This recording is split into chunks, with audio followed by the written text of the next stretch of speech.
మీద మళ్ళా లాక్‌డౌన్ షురు అవుతుందట. ఛీ! దీనమ్మ బతుకు ఏందిరా బాబు!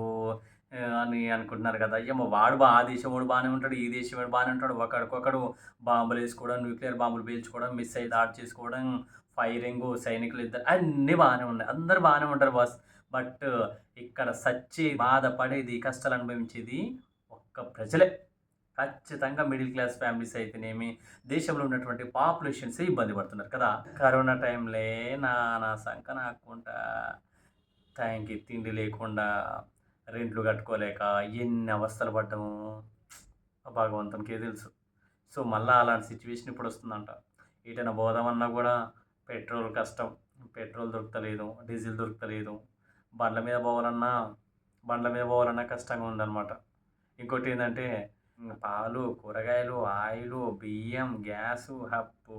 రేట్లు మాత్రం దారుణంగా పెంచేస్తారు. మరి ఎలా బతకాలి? ఎలా తిని బతకాలి? చూడాలి. మన ప్రధానమంత్రి నరేంద్ర మోడీ గారు దేశంలో ఉన్నటువంటి అన్ని రాష్ట్రాల సీఎంలతో రేపు వీడియో కాన్ఫరెన్స్ కాల్ ఉందంట. మరి ఏం మాట్లాడతారో ఏందనేది చూడాలి. సో, ఇంకొకటేందంటే ఎంప్లాయీస్ అందరికి గూడా దేశవ్యాప్తంగా వర్క్ ఫ్రమ్ హోమ్ జరిగే విధంగా తగు చర్యలు తీసుకుంటున్నారంట. ఇంకా దీంతో పాటుగా చాలామంది మన భారతీయులు వేరే దేశాల్లో చిక్కుకున్నారనమాట. అంటే I mean America, Israel, Iran ఈ దేశాల్లో స్థిరపడ్డ వాళ్ళు చాలామందున్నారు. సో, వాళ్ళని గూడా జాగ్రత్తగా తీసుకురావాలి మన ఇండియాకు అని జెప్పేసి కొన్ని తగు జాగ్రత్తలు కూడా తీసుకుంటున్నారు.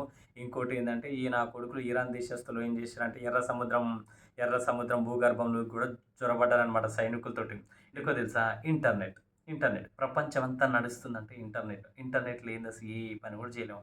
వాట్సాప్ యూజ్ చేయాలన్నా, ఫేస్‌బుక్ యూజ్ చేయాలన్నా, ఇక ఐ మీన్ ఇక ఇంటర్నెట్‌కి సంబంధించిన ఏది యూజ్ చేయాలన్నా కూడా ఖచ్చితంగా ఇంటర్నెట్ ఉండాల్సిందనమాట. సో, అయితే సముద్ర గర్భంలో ఉన్నటువంటి ఇంటర్నెట్ వైర్లను మొత్తం విచ్ఛిన్నం దాని మీద కూడా దాడి చేసేటువంటి ప్రయత్నాలు జరుగుతూ ఉన్నాయంట. అది గనక వస్తే మాత్రం అంటే ఐ మీన్ ఇంటర్నెట్ వైర్లను కూడా మొత్తం ఎలకల్లాగా కొరికేసి, పీకేసి, దాడి చేసి, మొత్తం ఎక్కడికక్కడ తెంపేసి, బ్లాస్టింగ్ చేసేసారనుకో గోవింద ప్రపంచమే ఒక అంధకారంలో ఎళ్ళిపోద్దనమాట. అంతే కదా! ఒక రకం చెప్పుకోవాలంటే. ఇప్పుడు లక్షలలో ఐఫోన్లున్నా, ఫోన్లున్నా కూడా నెట్ లేకపోతే వేస్ట్. నో యూజ్ కదా! సో, ఇంటర్నెట్ మీద కూడా దాడి చేయబోతుందనమాట ఇరాన్. Oh my God! మామూలు కాదు. ఇక ముందు ఇలాంటి సిట్యుయేషన్స్ ఎలా ఎదుర్కొంటారో ఏమో చూడాలి. సో, మాక్సిమం 48 గంటలు లాక్‌డౌన్ షురు అయ్యే ఛాన్సెస్ ఉన్నాయి. రేపు ప్రధానమంత్రి నరేంద్ర మోడీ గారు అన్ని రాష్ట్రాల సీఎంలతో వీడియో కాన్ఫరెన్స్ కాల్‌లో ఏం మాట్లాడతారు ఏంటనేది చూడాలి. చూడాలి. Anyway thank you so much. మరొక అప్డేట్స్‌తో మీ ముందుకు అందరికి సెలవు. నమస్తే.